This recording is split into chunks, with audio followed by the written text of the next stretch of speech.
Hi hello, ഞാൻ doctor Tisha. നമ്മളിന്ന് സംസാരിക്കുന്നത് ഡിപ്രഷൻ അഥവാ വിഷാദ രോഗത്തെ പറ്റിയിട്ടാണ്. വളരെ കോമണായി ഇന്ന് കേട്ടുവരുന്നൊരു വാക്കാണ് ഡിപ്രഷൻ എന്ന് പറയുന്നത്. കുട്ടികൾ പോലും നമ്മൾ ശ്രദ്ധിച്ചാൽ അറിയും, സങ്കടം വരുമ്പോൾ ഞങ്ങൾക്ക് ഡിപ്രഷനാണെന്ന് പറഞ്ഞ് നമ്മൾ കേട്ടിട്ടുണ്ട്. ശരിക്കും മറ്റ് സങ്കടങ്ങളിൽ നിന്ന് എന്താണ് ഡിപ്രഷൻ്റെ ലക്ഷണത്തിന് ഒരു വ്യത്യാസം എന്ന് പറയുന്നത് നമുക്ക് നോക്കാം. ആദ്യം നമ്മൾ മനസ്സിലാക്കേണ്ടത് നമ്മുടെ ജീവിതത്തിൽ ഉറക്കം, ആഹാര രീതി, തൊഴിൽ, കുടുംബജീവിതം, അതുപോലെ തന്നെ ലൈംഗിക ജീവിതം ഇവയെല്ലാം വളരെ പ്രധാനപ്പെട്ടതാണ്.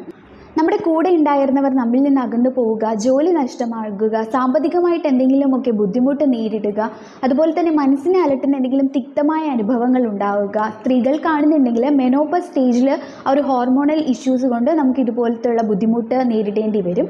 ഓരോ ലക്ഷണങ്ങളായിട്ട് നോക്കാം. ഫസ്റ്റ് വൺ എന്ന് പറയുന്നത് ഐസൊലേഷൻ ആണ്. നമ്മൾ ആയിരുന്ന ആ ഒരു സൊസൈറ്റിയിൽ നിന്ന് വിട്ടുമാറി ഏകാന്തത ഇഷ്ടപ്പെടുന്നവരായിട്ട് മാറും. കുടുംബം, അതുപോലെ തന്നെ ഫ്രണ്ട്സ്, ഇവരോടൊക്കെ ആ ഒരു അറ്റാച്ച്മെൻറ്റ് വളരെ കുറഞ്ഞു വരുന്നത് കാണാൻ സാധിക്കും.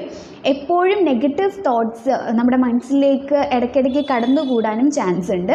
നെക്സ്റ്റ് വൺ എന്ന് പറയുന്നത് ലാക്ക് ഓഫ് കോൺസെൻട്രേഷൻ ആണ്. നമ്മൾ ചെയ്തുകൊണ്ടിരുന്ന ജോലി ആയിക്കോട്ടെ, പഠിക്കുന്ന കാര്യങ്ങളായിക്കോട്ടെ, ഇവയിലൊരു ഇൻട്രസ്റ്റ് കുറഞ്ഞു വരിക, മൈൻഡ് എപ്പോഴും ഡിസ്റ്റർബ്ഡ് ആയിട്ട് ആ ഒരു കോൺസെൻട്രേഷൻ കംപ്ലീറ്റ് നമുക്ക് നഷ്ടപ്പെടുന്ന ഒരു അവസ്ഥയിലേക്ക് കടന്നു വരും.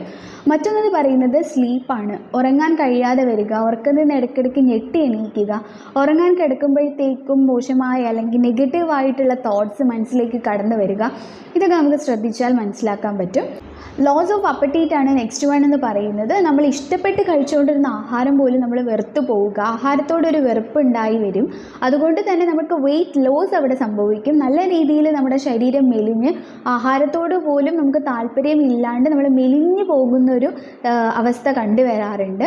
നെക്സ്റ്റ് വൺ വളരെ ഇമ്പോർട്ടൻ്റ് ആയിട്ടുള്ള ഒരു ലക്ഷണമാണ്. നമ്മുടെ ഓപ്പോസിറ്റ് നിൽക്കുന്നവരോട് ഭയങ്കര ഒരു ദേഷ്യമായിരിക്കും. നമ്മൾ നോർമലി എന്ത് കാര്യം ആര് ചെയ്യുന്നത് കണ്ടാലും ഒരു ദേഷ്യം പ്രകടിപ്പിക്കുക. ദേഷ്യപ്പെടുന്നതിന് പുറമേ ആയിട്ട് നമ്മൾ ദേഷ്യപ്പെട്ട് നമ്മൾ തന്നെ സങ്കടപ്പെടുന്ന ഒരു സ്റ്റേജ് ആയിരിക്കും. എന്ത് കാരണത്താലാണ് സങ്കടപ്പെടുന്നത് എന്ന് പോലും അറിയാണ്ട് നമ്മൾ കരയും, സങ്കടപ്പെടും. നമ്മൾ തന്നെ നമ്മളെ സ്വയം പഴിചാരുന്ന ഒക്കെ ഒരു അവസ്ഥയിലേക്ക് കൂടെ കടന്നു പോകും. ഏകദേശമൊക്കെ ഒരു ലാസ്റ്റ് സ്റ്റേജിലേക്ക് നമ്മൾ സൂയിസൈഡ്, മരിക്കാനായിട്ട് ഒരു തോന്നൽ വരിക, ആത്മഹത്യയെ പറ്റി ചിന്തിക്കുക, ഇവയെല്ലാമാണ് നമ്മൾ അവസാന സ്റ്റേജുകളിലൊക്കെ കണ്ടുവരുന്നത്. ഈ പറഞ്ഞ കാര്യങ്ങളിലൂടെ ഒട്ടുമിക്ക ആൾക്കാരും കടന്നു പോയിട്ടുണ്ടാകും. തീർച്ചയായിട്ടും നോർമലി ഉണ്ടാകുന്ന സങ്കടങ്ങളിലൊക്കെ നമ്മൾ അനുഭവിക്കുന്ന കാര്യങ്ങൾ തന്നെയാണ്. എന്നാൽ ഇതിൽ 5 ലക്ഷണങ്ങൾ, 5ൽ കൂടുതലായിക്കോട്ടെ, 2 ആഴ്ചയിൽ കൂടുതൽ നമ്മളെ വല്ലാണ്ട് അലട്ടുന്നുണ്ട് എങ്കിൽ തീർച്ചയായിട്ടും ഒരു ഡോക്ടറിൻ്റെ ഹെൽപ്പ് നേടുക. നമ്മളെ കൊണ്ട് തന്നെ കൺട്രോൾ ചെയ്തിട്ടും ശരിയാകുന്നില്ല, 2 ആഴ്ച 3 ആഴ്ചയായിട്ടും ഇതേ ഒരു അവസ്ഥ തന്നെയാണ് നമ്മൾ ഫേസ് ചെയ്യുന്നുണ്ടെങ്കിൽ തീർച്ചയായിട്ടും ഒരു ഡോക്ടറിൻ്റെ ഹെൽപ്പ് തേടേണ്ടതാണ്. കാരണം ഇത് വളരെ സീരിയസ് ആയിട്ട് തന്നെ നോക്കിക്കാണേണ്ടതാണ്. നമ്മുടെ ഫാമിലിയിലായിക്കോട്ടെ, ഫ്രണ്ട്സ്, സ്കൂള്, കോളേജ്, ഇവിടെയൊക്കെ തന്നെ ഇതുപോലെ മാനസികമായിട്ട് ബുദ്ധിമുട്ട് അനുഭവിക്കുന്നവർ ഒരുപാട് പേര് കാണും. സോ അവർക്കൊക്കെ നമ്മളേതായ രീതിയിൽ ഒരു മെൻ്റൽ സപ്പോർട്ട് കൊടുക്കേണ്ടതും വളരെ അത്യാവശ്യമാണ്. വളരെ സീരിയസ് ആയിട്ട് തന്നെ നോക്കിക്കാണേണ്ടതാണ്. ഒന്നും നിസ്സാരമല്ല. നമുക്ക് നമ്മളാൽ കഴിയുന്ന രീതിയിൽ എന്തൊക്കെ സഹായം ചെയ്യാൻ പറ്റുമോ, അവരെ മെൻ്റലി സപ്പോർട്ട് ചെയ്യാൻ പറ്റുമോ അതൊക്കെ ചെയ്യുക. ഒരു ഡോക്ടറിൻ്റെ സഹായം നമുക്ക് തേടണം എന്ന രീതിയിൽ അവരെ പറഞ്ഞ് മനസ്സിലാക്കി കൊടുക്കേണ്ടതും നമ്മൾ ഓരോരുത്തരുമാണ്. ഇതൊക്കെ നമ്മുടെ ഓരോ കടമകളാണ്. ഒരു ട്രീറ്റ്മെൻറ്റിലേക്ക് വരികയാണെന്നുണ്ടെങ്കിൽ തീർച്ചയായിട്ടും ഒരു സൈക്യാട്രിസ്റ്റിനെ തന്നെ നിങ്ങൾ കാണാൻ ശ്രദ്ധിക്കുക. മെഡിസിനോടൊപ്പം തന്നെ ഒരു മെൻ്റൽ സപ്പോർട്ടും വളരെ അത്യാവശ്യമാണ്. മറ്റൊന്ന് ചെയ്യാൻ പറ്റുന്നത് എക്സസൈസ്, യോഗ, മെഡിറ്റേഷൻ. യോഗയ്ക്കും മെഡിറ്റേഷനും മൈൻഡ് കൺട്രോൾ ചെയ്യാനും അതുപോലെ തന്നെ നല്ലൊരു ചേഞ്ച് കൊണ്ടുവരാനും തീർച്ചയായിട്ടും സാധിക്കും. ക്രിയേറ്റീവായിട്ട് എന്തെങ്കിലുമൊക്കെ ചെയ്യുക. പാട്ട് പാടുന്നവരാണെന്നുണ്ടെങ്കിൽ അങ്ങനെ, ഡാൻസ്, പടം വരയ്ക്കുന്നത്. സോ അതൊക്കെയെന്ന് വെച്ചാൽ നമ്മുടെ കോൺസെൻട്രേഷൻ, നമ്മൾ നെഗറ്റീവായിട്ട് ചിന്തകളിൽ നിന്ന് നമ്മളെ വിട്ട് മറ്റൊരു രീതിയിൽ കോൺസെൻട്രേറ്റ് ചെയ്ത് മൈൻഡ് റിലാക്സ് ആകാൻ വേണ്ടിയിട്ട് ഹെൽപ്ഫുൾ ആയിരിക്കും. പിന്നെ ഒന്നെന്ന് പറയുന്നത് കമ്മ്യൂണിക്കേഷൻ സ്കില്ലാണ്. നമ്മൾ ക്ലോസ് ആയിട്ടുള്ളവർ, ഫാമിലി, ഫ്രണ്ട്സുമായിട്ടൊക്കെ വളരെ ഒരു റിലേഷൻ കീപ്പ് ചെയ്യാൻ ശ്രദ്ധിക്കുക. നമ്മുടെ വിഷമങ്ങളായിക്കോട്ടെ അവരുമായിട്ട് ഷെയർ ചെയ്ത് സോ അവർക്കും നമ്മളെ ഹെൽപ്പ് ചെയ്യാൻ നല്ല രീതിയിൽ സാധിക്കും. ഒരു കമ്മ്യൂണിക്കേഷൻ സ്കില്ല് ഡെവലപ്പ് ചെയ്താൽ. മറ്റൊന്നെന്ന് പറയുന്നത് മ്യൂസിക് തെറാപ്പിയാണ്. യോഗയും മെഡിറ്റേഷനും എക്സസൈസും ഒക്കെ പോലെ തന്നെ നല്ല രീതിയിലുള്ള മ്യൂസിക്കിനും നമ്മുടെ മൈൻഡ് റിലാക്സ് ചെയ്യാനായിട്ട് സാധിക്കുന്നതാണ്. നെക്സ്റ്റ് വൺ എന്ന് പറയുന്നത് യാത്രകളാണ്. എപ്പോഴും ഒരു റൂമിൽ മൂടിക്കെട്ടിയിരിക്കാതെ നല്ല നല്ല സ്ഥലങ്ങളിലേക്ക് യാത്രകൾ പോകാൻ.